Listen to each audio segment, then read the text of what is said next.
The crystalline spires of Command Station Nexus-7 gleamed against the backdrop of the Centauri Nebula, their surfaces reflecting the ethereal blue-green glow of the cosmic phenomenon that had brought 3 different species to this remote corner of space.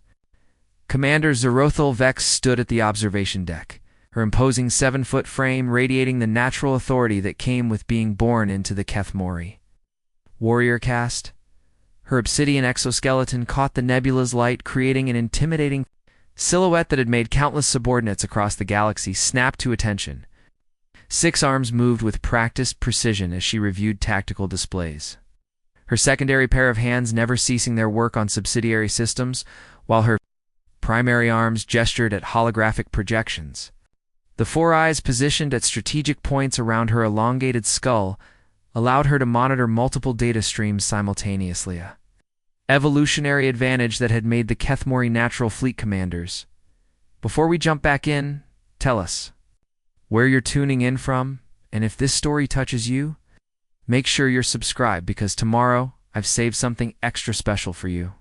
Sub-Commander Veltar. Her voice carried the harmonic undertones that denoted high rank among her people. Status report on the incoming human delegation. The smaller Keth'mori officer scuttled forward, his lighter brown exoskeleton marking him as mid-caste. Unlike Zara'thul's confident bearing, Veltar moved with the nervous energy of someone perpetually aware of his place in the hierarchy. Commander, the human vessel Defiant approaches our coordinates. ETA 37 minutes. However, ... He paused, mandibles clicking nervously. However what, Sub-Commander? Zara'thul's voice dropped to a dangerous whisper that made several nearby technicians freeze at their stations. The humans have not transmitted proper command structure documentation. We do not know which caste their delegation leader belongs to, or even if they follow proper hierarchical protocols.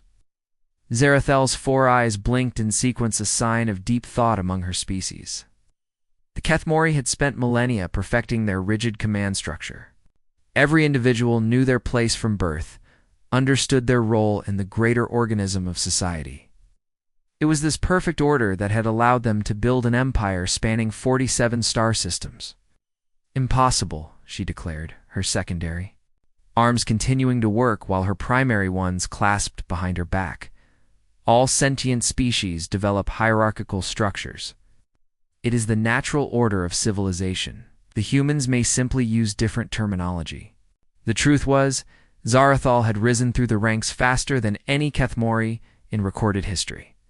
Born to the highest warrior caste, she had demonstrated tactical brilliance that impressed even the ancient Council of Shells. Her commands were followed without question, her strategies implemented with perfect precision. The very concept of insubordination was alien to her, quite literally. Perhaps Veltar ventured carefully. We should review the fragmentary intelligence we have gathered about human social structures. Proceed. Veltar activated a holographic display showing scattered data points. The humans appear to have something they call democracy in their civilian structures and military hierarchy in their armed forces.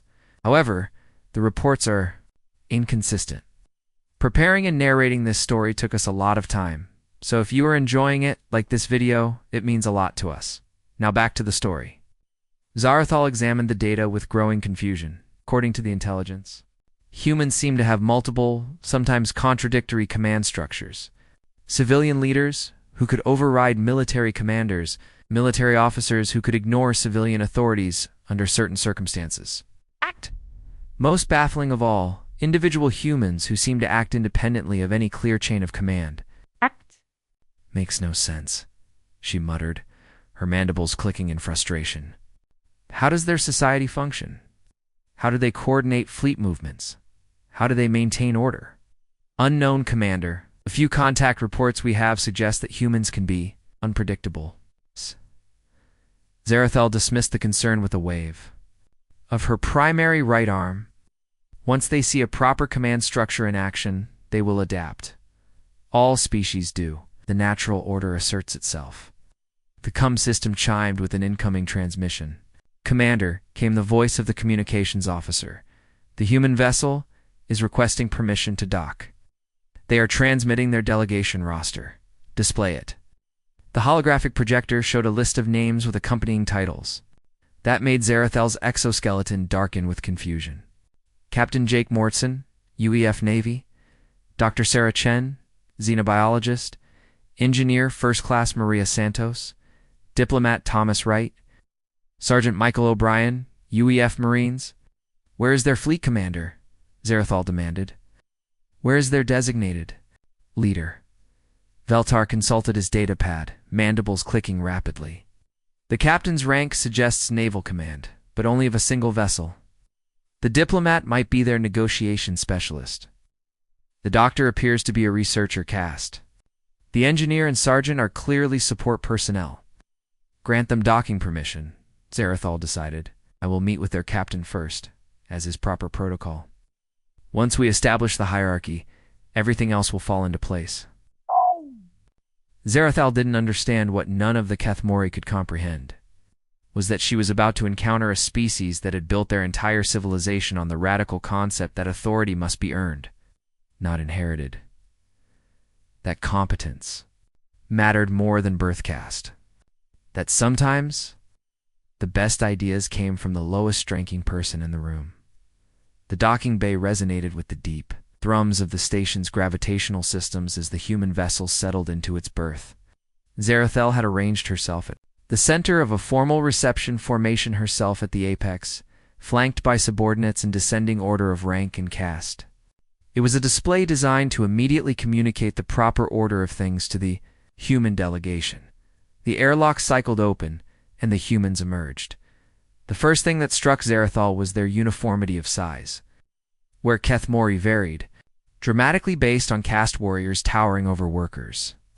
Scholars hunched from a lifetime of study, the humans were all roughly the same height. Their clothing bore insignia and markings, but the differences were subtle rather than the dramatic caste markers of her own people. Captain Morrison stepped forward first, which was proper. He was a man in his mid-40s, with graying temples and the confident bearing of someone accustomed to command. Behind him came the others, but they didn't arrange themselves in any clear hierarchical formation. They simply ... walked together. Commenda. Zara'thul Vex, Morrison said, offering what appeared to be a respectful nod.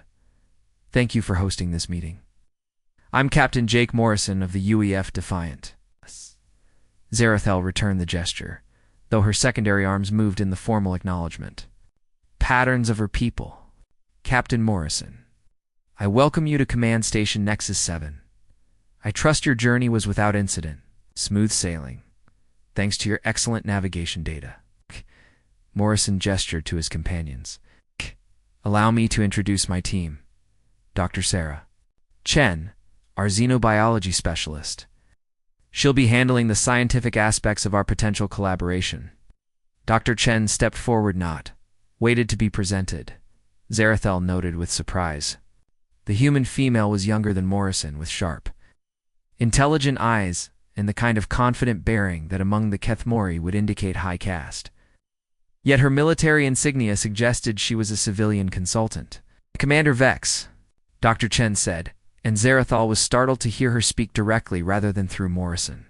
I've studied what little we know of Keth'mori physiology from long-range observations. Your species' adaptation to command multiple data streams simultaneously is fascinating. I'm hoping we can exchange information about our respective biologies. Zara'thul could respond, and she wasn't sure how to respond to a subordinate addressing her directly without permission. Morrison continued the introductions.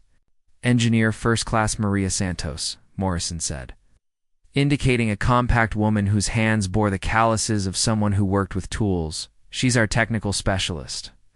Commander Santos said with a casual nod that would have gotten a Keth'mori worker executed for insubordination. I'm looking forward to seeing how your tech integrates with ours. The power distribution systems on this station are impressive. Zara'thul's 4 eyes blinked in rapid sequence. The engineer had made an assessment of the station's systems without being asked, without permission, and had spoken directly to a superior officer as if they were equals. Diplomat Thomas Wright, Morrison continued, seemingly oblivious to Zara'thul's growing confusion. He'll be handling the formal aspects of any agreements we reach, Wright was an older human, with silver hair and the kind of measured demeanor that spoke of experience in negotiation. Commander Vex, I bring greetings from the United Earth Federation Council. We're hoping this meeting will be the foundation of a lasting partnership between our species. Again, direct address. Again, speaking without permission. Zara'thul's mandibles clicked involuntarily. Sergeant Michael O'Brien, Morrison finished. Our security specialist. O'Brien was clearly a warrior, his bearing, his alertness, the way his eyes constantly scanned for threats. Among the Keth'mori, he would be high caste, possibly even worthy of command rank, yet his insignia suggested he was subordinate to all the others. Commander O'Brien said with a crisp nod, "Impressive security setup you've got here. Multiple overlapping fields of fire, excellent sightlines. Your people know their business." Zara'thul felt her exoskeleton begin to darken with stress. Humans' behavior made no sense. They spoke as if they were all equals, yet clearly had different roles and responsibilities. Their supposed leader allowed subordinates to address her directly. Their warrior caste member held the lowest apparent rank. Perhaps she said carefully, "We should begin with formal introductions of my staff. Do you understand the proper protocol?" She gestured to Veltar. "Sub-Commander Veltar, my executive officer." Then to the others in descending order. Navigation.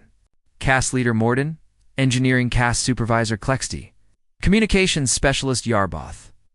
Each Keth'mori acknowledged their introduction with the appropriate gesture for their caste and ranka.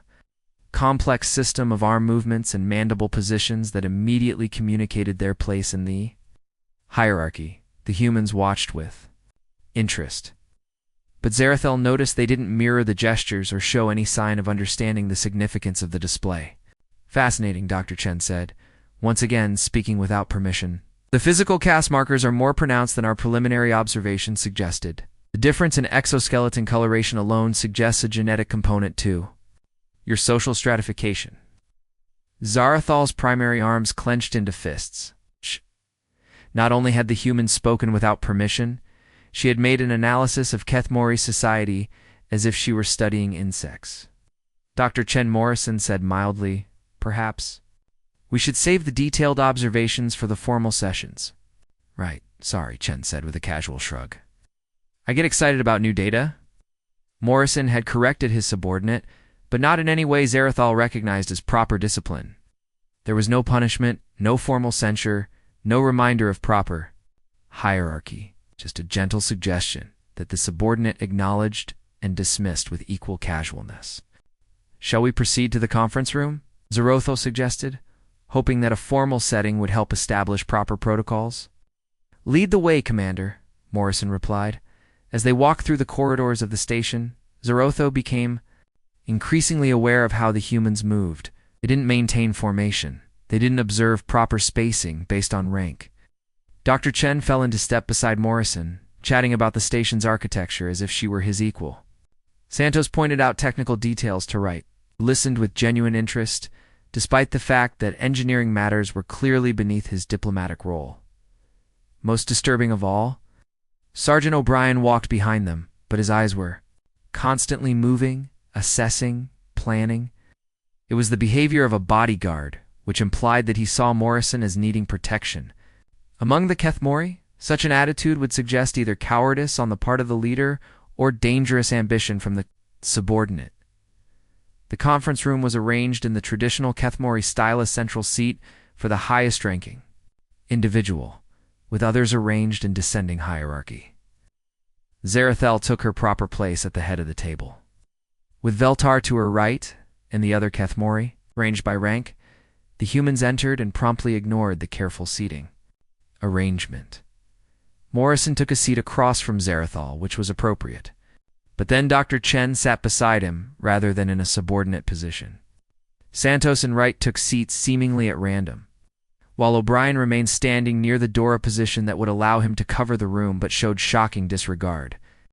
"For the proper hierarchy, Sergeant O'Brien," Zara'thul said, her voice carrying the harmonic undertones that demanded attention. "Please take your seat." O'Brien glanced at Morrison, who nodded.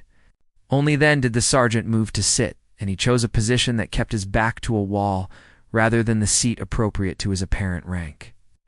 "Now then," Morrison began, Let's discuss why we're here. The UEF is looking to establish peaceful relations with the Keth'mori Empire. We understand you're facing some challenges with the Zara'thul Consortium, and we believe our respective technologies might complement each other. Zara'thul blinked slowly. Morrison had just launched into negotiations without establishing proper command protocols, without acknowledging her authority, without following any of the formal procedures that should precede such discussions. Captain Morrison, she said carefully, before we begin formal negotiations, perhaps we should establish the proper diplomatic protocols. Who among your delegation has the authority to make binding agreements? The humans exchanged glances, a behavior that would have indicated conspiracy among the Keth'mori, but seemed to be normal communication among the humans. Well, Morrison said, that depends on the nature of the agreement. For military cooperation, I have authority within certain parameters. For broader diplomatic arrangements, Thomas has the credentials. For anything involving technology transfer, Maria would need to sign off on the technical specifications. Dr. Chen would need to approve any arrangements involving biological or medical information. Zara'thul felt her exoskeleton begin to shift to a deeper shade of black, of physiological response to extreme stress that she hadn't experienced since her first combat command. You mean, she said slowly, that none of you has ultimate authority? That decisions must be made by ... committee? Not exactly, Wright interjected. We each have our areas of expertise and responsibility.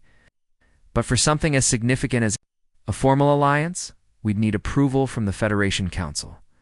Think of us as ... scouts, I suppose. We're here to determine if a partnership is viable and to lay the groundwork. But someone must be in command, Zara'thul insisted. Someone must have ultimate authority over your delegation. That would be me, Morrison said. For the duration of this mission, I'm responsible for the safety and coordination of the team. But that doesn't mean I can override their expertise or make decisions outside my area of authority. Zara'thul's mandibles clicked rapidly. The concept was so alien to her understanding that she struggled to process it. Commander who couldn't override his subordinates? A hierarchy where authority was divided rather than concentrated? Commander Vex, Dr. Chen said, once again speaking without permission. I think there might be a fundamental misunderstanding here about how human organizations work. We don't have the same kind of rigid hierarchy that appears to be central to Keth'mori society, Dr. Chen, Zara'thul said, her voice dropping to the dangerous whisper that had cowed countless subordinates. You will speak when spoken to, and only when your superior grants permission. The response was not what she expected. Dr. Chen looked genuinely puzzled. I'm sorry, Commander, but I'm not sure I understand. Captain Morrison is my mission commander, but he's not my superior in any broader sense. Still, I'm a civilian consultant. With my own area of expertise and responsibility. Morrison leaned forward slightly. Commander Vex, I think Dr. Chen is right about the misunderstanding. Human society, authority is usually specific to context and expertise. I'm in command of this mission, but I'm not in command of Dr. Chen's research. She's not in command of my ship. But her expertise in xenobiology makes her the authority on questions of interspecies biology. Zara'thul felt something she had never experienced before: the complete inability to comprehend a social structure. It was as if the humans were describing a building with no foundation, a ship with no captain, a war with no general. But how do you maintain order? She asked, genuine confusion overriding her authority. How do you prevent chaos? How do you ensure unity of purpose? We talk about it, Santos said, with a casual shrug that made Zara'thul's exoskeleton darken.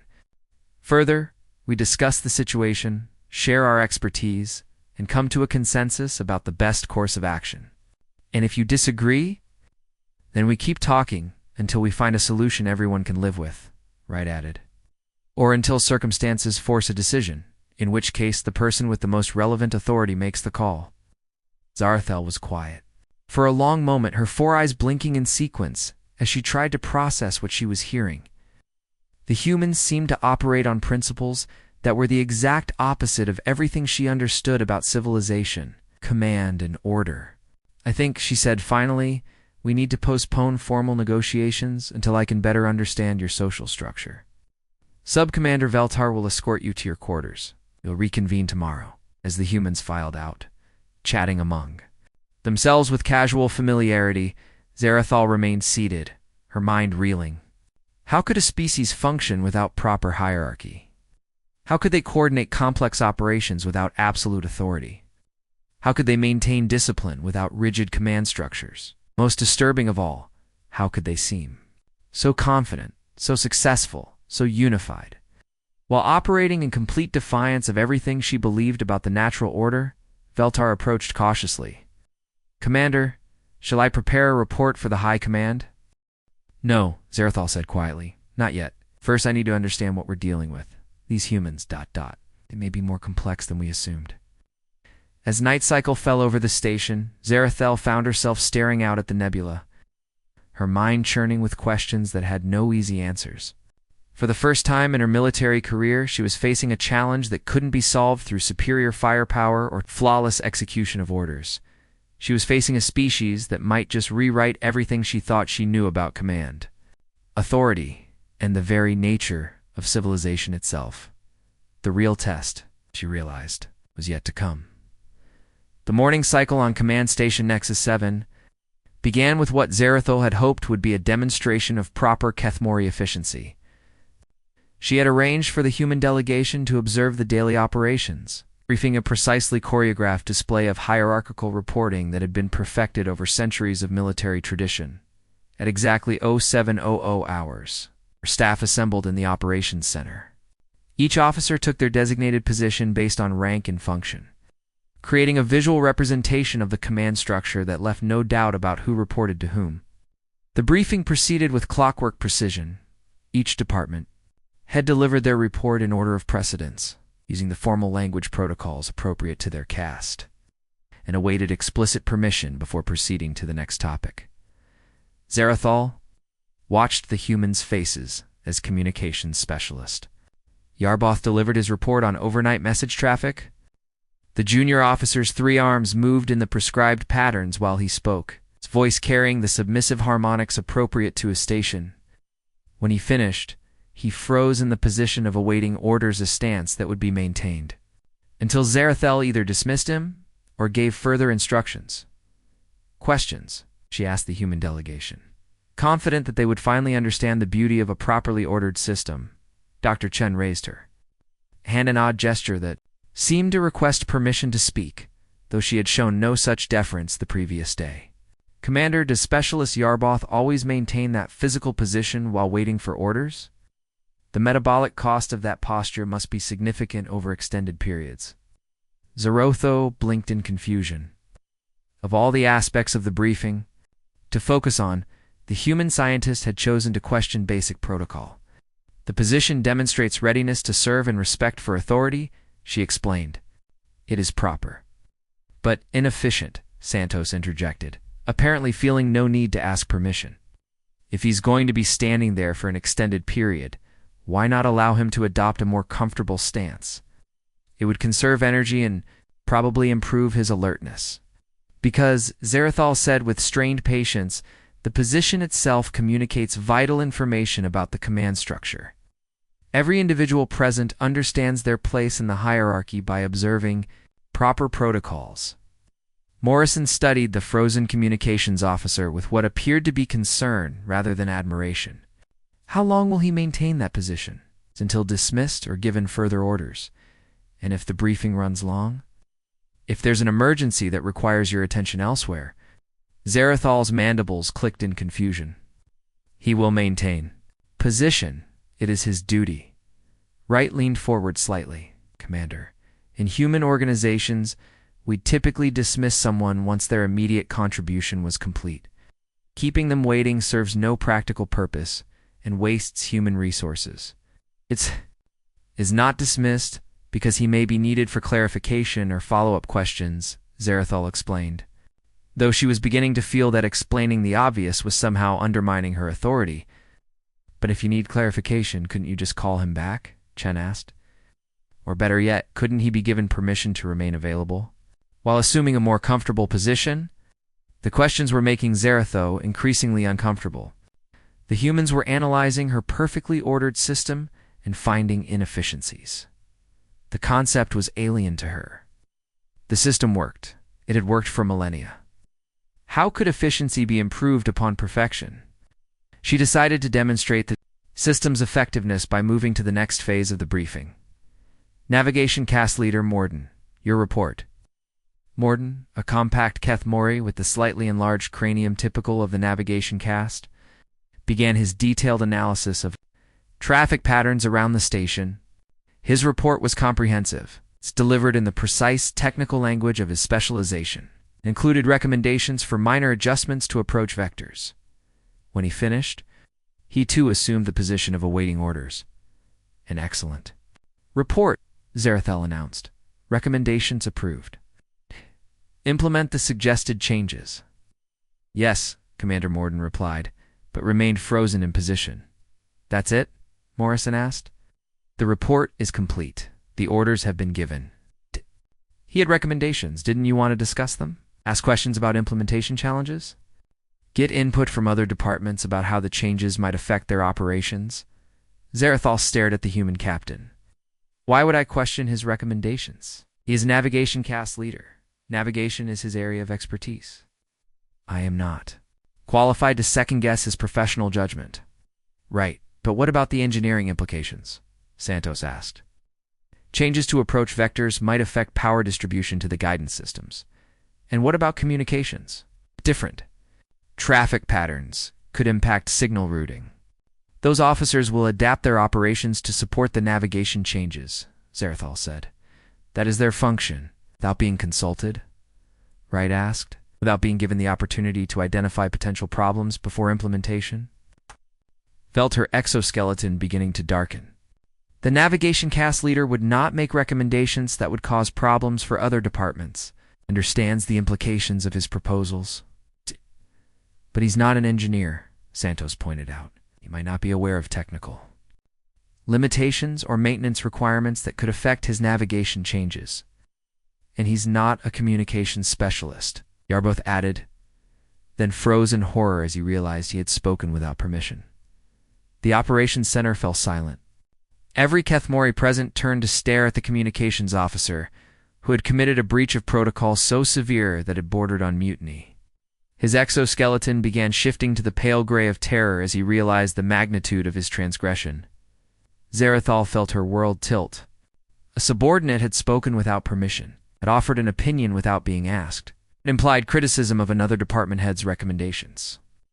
The proper response was immediate, and severe punishment: demotion, public censure, possibly even exile from military service. But the humans were watching, and their casual disregard for hierarchy had somehow infected her own crew. Communications specialist Yarboth, she said in the deadly whisper that had always preceded the destruction of careers. You will explain your outburst. Yarboth's 3 arms trembled as he fought to maintain proper posture. The human's observation made me consider. I have noticed that navigation changes sometimes affect signal propagation through the station's communication arrays. Perhaps input from communications would prevent... would ensure. He trailed off, unable to complete the heretical suggestion that a junior officer's input might improve a senior officer's plans. Zara'thul found herself in an impossible position. Protocol demanded punishment, but the human's questions had revealed a potential flaw in the system, the possibility that input from multiple departments might improve decision-making. You suggest, she said carefully, that cross-departmental consultation might be beneficial. Yarboth's voice cracked with terror. I defer to your judgment, Commander. Morrison stepped forward. Commander Vex, in the UEF we'd call. This collaborative planning, different specialists contribute their expertise to ensure that decisions are as informed as possible. But how do you maintain chain of command? Zara'thul asked, genuinely confused. How do you prevent every decision from becoming a debate? We don't prevent debate, Chen said. We encourage it. Good ideas can come from anywhere regardless of rank or position. But someone must have final authority, Zara'thul insisted. Absolutely, Morrison agreed. But authority means responsibility for the final decision, not responsibility for having all the answers. I'd rather make decisions based on the best available information from experts than rely solely on my own limited knowledge. Santos nodded. In my experience, the captain who thinks he knows more about engineering than his engineering crew is usually the captain who ends up stranded in space with a dead engine. The casual way Santos spoke about questioning a captain's expertise made several Keth'mori officers flinch visibly, but Wright was nodding in agreement.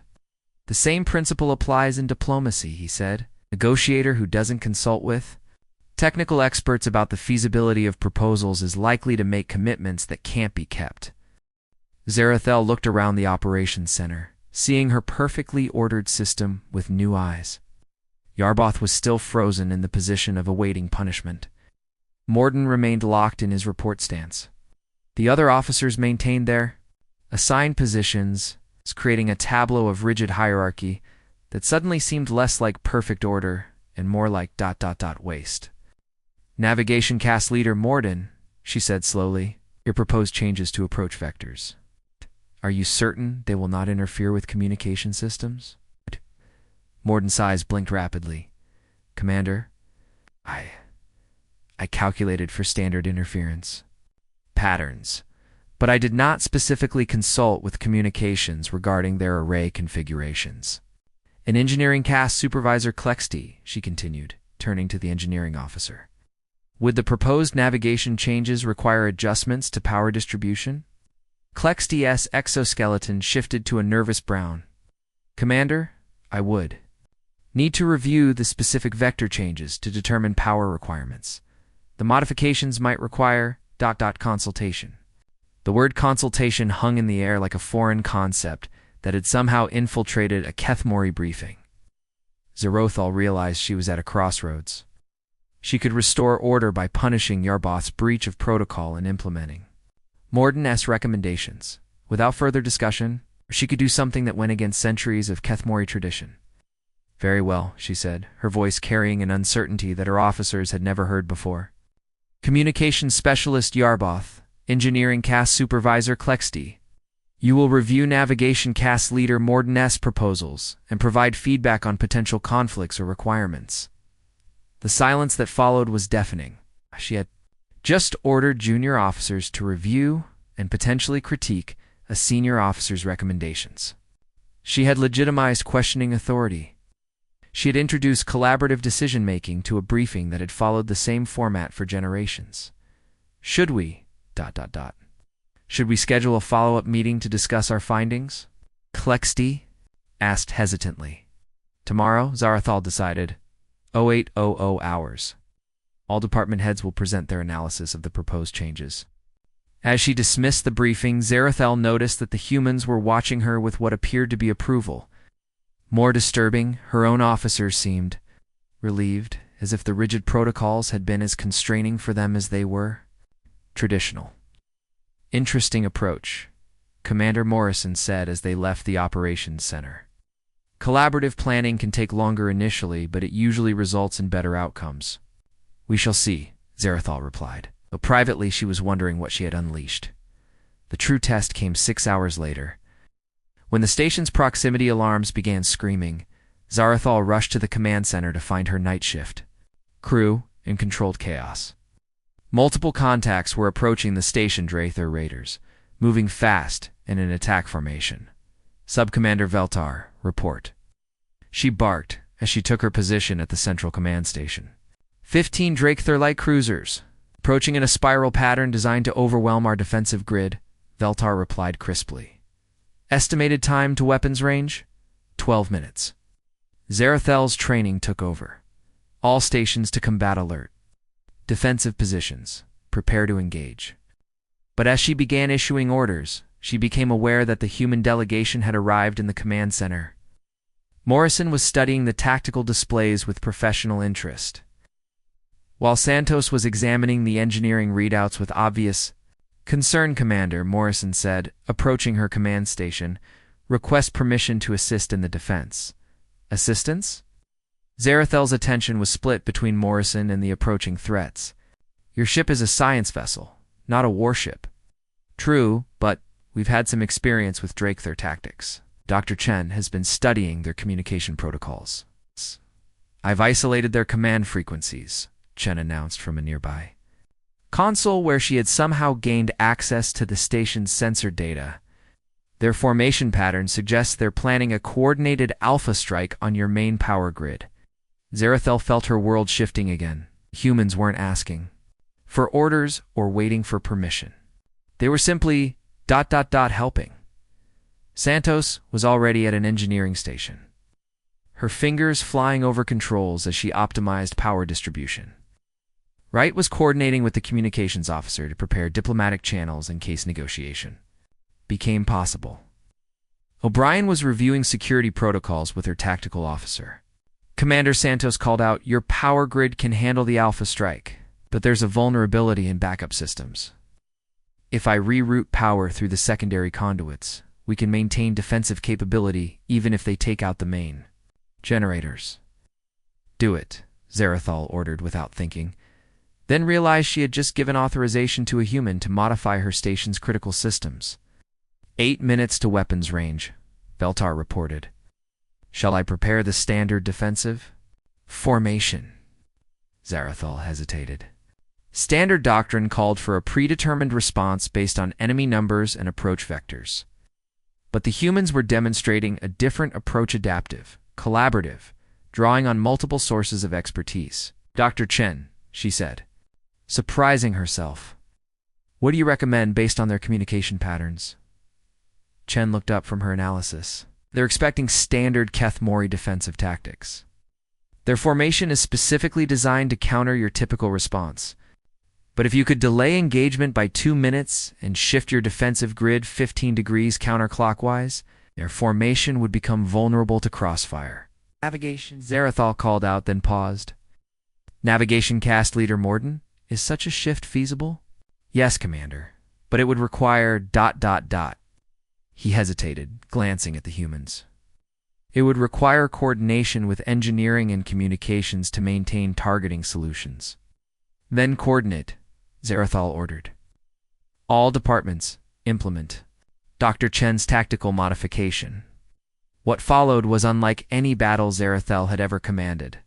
Instead of rigid adherence to doctrine, her crew adapted in real time, incorporating suggestions from the humans while drawing on their own expertise. Santos optimized power flow on the fly. Chen provided real-time analysis of enemy communications. Morrison offered tactical insights based on human experience with similar situations.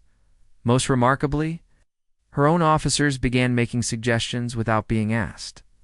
Yarboth identified a frequency that could disrupt Zara'thul coordination. Klexty proposed a modification to the defensive grid that would enhance the crossfire opportunity. Morden recommended approach vectors that would maximize their tactical advantage.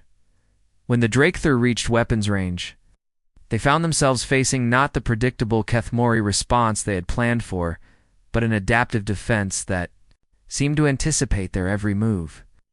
The battle was over in 8 minutes, the raiders retreating after losing 3 ships and failing to inflict any significant damage. "Excellent work, everyone," Zara'thul announced to the command center. "Stand down from combat alert." As the post-battle procedures began, Morrison approached her command station. "Impressive coordination, Commander. Your crew adapted to the new tactics remarkably quickly." "It was different," Zara'thul admitted, "but effective." "That's the thing about collaborative command," Morrison said. "It takes more effort initially, but when it works better than any rigid system." Zara'thul looked around the command center, where her officers were debriefing with obvious enthusiasm rather than the subdued efficiency typical of post-battle reports. They were discussing what had worked, what could be improved, what they had learned, not waiting for orders to analyze their performance. "Sub-Commander Veltar," she called out. "Your assessment of our modified tactics?" Veltar approached, his exoskeleton showing the healthier color of confidence rather than subservience. "Commander, the collaborative approach allowed us to adapt faster than standard protocols would permit, I believe. I believe we should consider integrating such flexibility into our regular procedures." Coming from her most traditionally minded subordinate, the suggestion was revolutionary. But as Zara'thul looked around the command center, she realized that something fundamental had changed. Her crew wasn't just following orders anymore. They were thinking, contributing, participating in the command process. The humans hadn't just shown her a different way of doing things. They had shown her that her way wasn't the only way. And perhaps, most disturbing of all, their way might actually be better. The question now was what she was going to do about it. The aftermath of the Zara'thul raid left Command Station Nexus-7 in a state that Zara'thul had never experienced before, experienced before, chaos that somehow functioned better than perfect order. Her crew moved through post-battle procedures with an energy and initiative that defied everything she understood about proper military bearing. 3 days had passed since the engagement. Zara'thul found herself in the unprecedented position of questioning not just tactics, but the fundamental nature of command itself. She had requested a private meeting with Captain Morrison, ostensibly to discuss the tactical cooperation during the battle, but in reality, to try to understand how human leadership could function without the rigid hierarchy that had defined her entire existence. They met in her private office, a space designed to reflect Keth'mori command tradition. The walls displayed her family's military honors stretching back 12 generations. Each artifact precisely positioned to demonstrate the unbroken chain of warrior caste authority. Her desk was elevated on a platform that required visitors to literally look up to her, a psychological reminder of proper hierarchy. Morrison entered and, to Zara'thul's surprise, didn't seem intimidated by the display. He looked around with genuine interest, studying the historical artifacts with the appreciation of someone who understood military tradition. Impressive lineage, he said, examining a ceremonial weapon that had belonged to her great-grandmother. Your family has a long history of service. 12 generations of command authority, Zara'thul confirmed, settling into her elevated chair. It's an unbroken tradition of leadership through bloodline and caste superiority. Morrison nodded thoughtfully, but his response wasn't what she expected. That's remarkable continuity. Though I have to ask, what happens when someone is born into the wrong caste for their abilities? The question struck Zara'thul like a physical blow. Wrong caste? There is no such thing. Each individual is born to their proper place in society. Surely there must be variations, Morrison pressed gently. A brilliant tactician born into the worker caste, or someone with natural engineering aptitude born into the warrior line. How does your society handle exceptional individuals who don't fit their predetermined roles? Zara'thul felt her mandibles clicking involuntarily. The question touched on something she had never allowed herself to consider, the possibility that the system itself might be flawed. Such situations are rare, she said carefully. And when they occur, individuals can sometimes petition for caste reassignment, though it requires extraordinary circumstances and approval from the High Council. How often is such reassignment granted?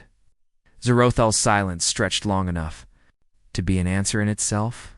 Morrison didn't press the point, but she could see understanding in his eyes. Captain Morrison, she said finally, explain to me how your species maintains order without proper hierarchy. Yesterday's battle demonstrated that your methods can be effective, but I cannot comprehend how they can be sustainable.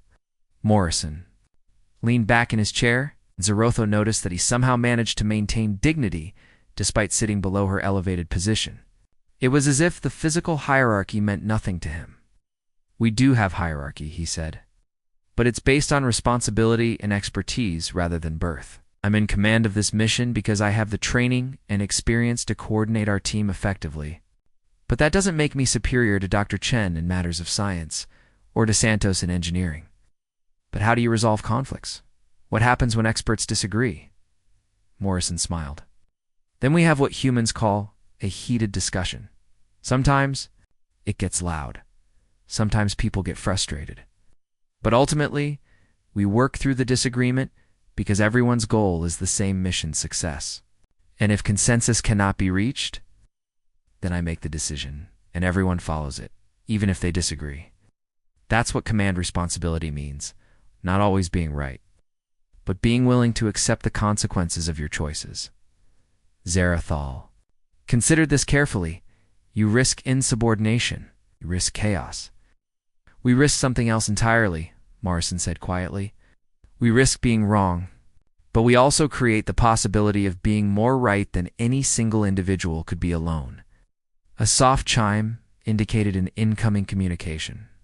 Zara'thul activated the display to find Subcommander Veltar's face, showing the subdued excitement. That indicated important news, Commander Veltar reported. We have received a priority message from the High Council. They're sending Fleet Admiral Coraxel to ... inspect the station's recent tactical innovations. Zara'thul Felter. Exoskeleton shift to a darker hue. Fleet Admiral Coraxel was her direct superior, a traditionalist of the most rigid sort, and someone who viewed any deviation from established procedure as potential heresy. Estimated arrival time? 18 hours, Commander. Acknowledged. Prepare full inspection protocols. As the communication ended, Morrison studied her expression. Problem? Fleet Admiral Coraxel is traditional? Zara'thul said carefully.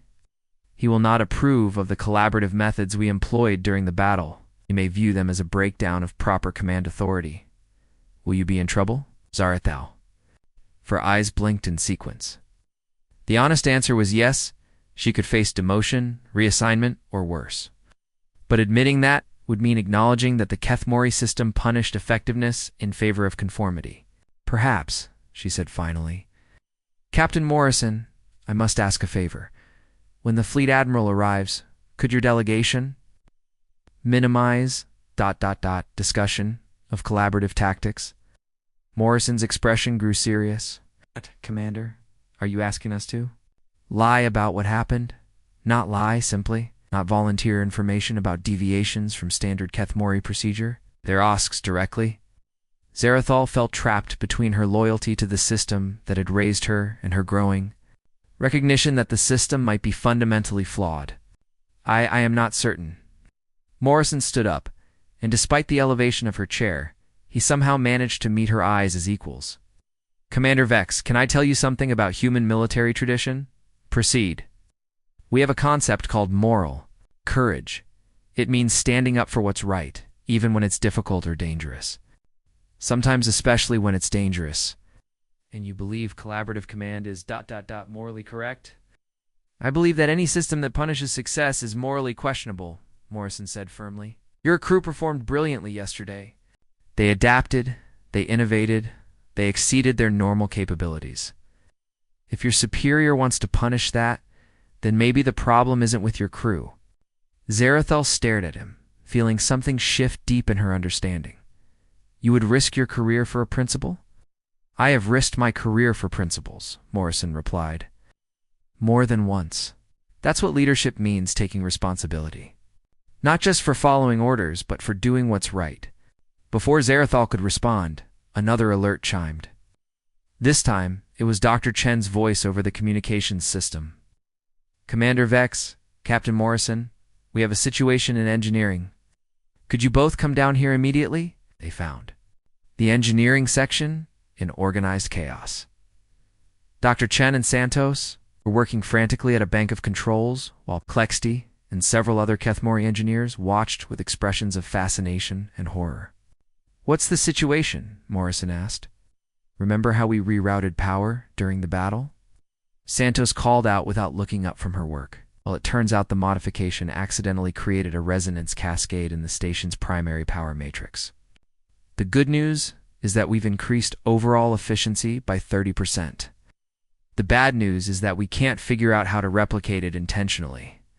And the worst news, Chen added, is that we can't turn it off without potentially damaging the entire power grid. Zara'thul moved to examine the displays, her training automatically analyzing the technical readouts. What she saw made her exoskeleton pale with shock. Engineering Caste Supervisor Klexti, she said, is this accurate?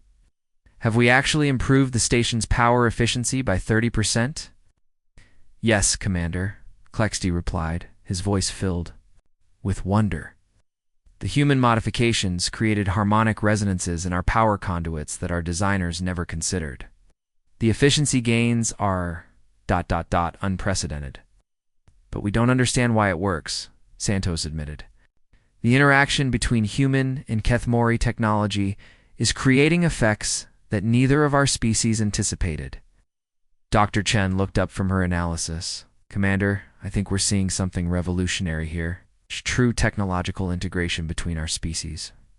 But it's happening organically through trial and error, not through formal engineering protocols. Zara'thul studied the readings, her mind racing. The implications were staggering.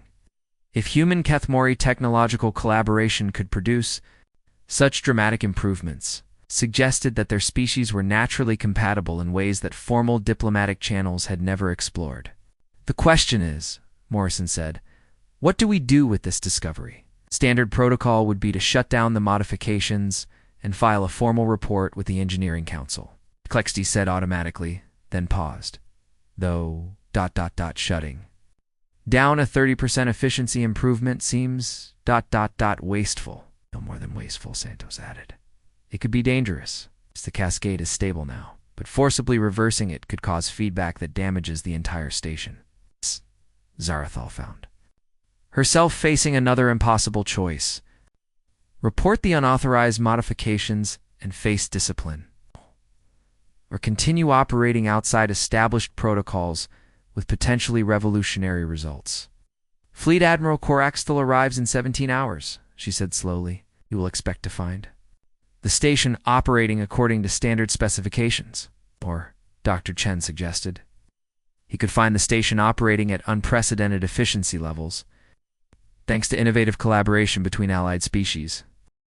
You don't understand, Zara'thul said, her voice carrying a frustration she rarely allowed herself to show. The Fleet Admiral doesn't value innovation. He values compliance, adherence to established procedure, respect for traditional authority. Stepped closer to her. Maybe it's time someone showed him a better way. You're asking me to risk everything I've worked for, my career, my family's honor, my position in society. I'm asking you to risk everything you've been for the chance to become something better. The words hung in the air like a challenge. Around them, both human and Keth'mori personnel waited for her decision. Zara'thul realized that this moment would define not just her career, but her understanding of what leadership truly meant. 18 hours later, Fleet Admiral Coraxtel's flagship docked with Command Station Nexus-7. Zara'thul stood at attention in the docking bay, flanked by her senior staff and the human delegation. Her exoskeleton had been polished to ceremonial perfection. Her uniform bore every decoration she had earned, and her bearing radiated the confidence expected of a warrior caste commander. But inside, she was terrified. Fleet Admiral Coraxtel emerged from his ship like a force of nature. 8 feet tall, even by Keth'mori standards, his jet-black exoskeleton marked him as the highest tier of warrior caste. His 6 arms moved with the precise economy of motion that spoke of absolute authority, and his 4 eyes seemed to take in every detail of the docking bay with calculating intensity. Commander Zara'thul Vex, he said, his voice carrying harmonic undertones that commanded instant obedience. I trust the station is prepared for inspection. Yes, Fleet Admiral, Zara'thul replied, her own voice steady despite her inner turmoil. All systems are operating at peak efficiency. Coraxtel's eyes fixed on the human delegation, and these are the aliens whose presence has prompted such unusual reports from your recent engagement. Fleet Admiral, may I present Captain Morrison and his team from the United Earth Federation? They provided valuable assistance during the Zara'thul raid. Coraxtel studied the humans with the kind of intense scrutiny that had reduced many Keth'mori officers to nervous wrecks.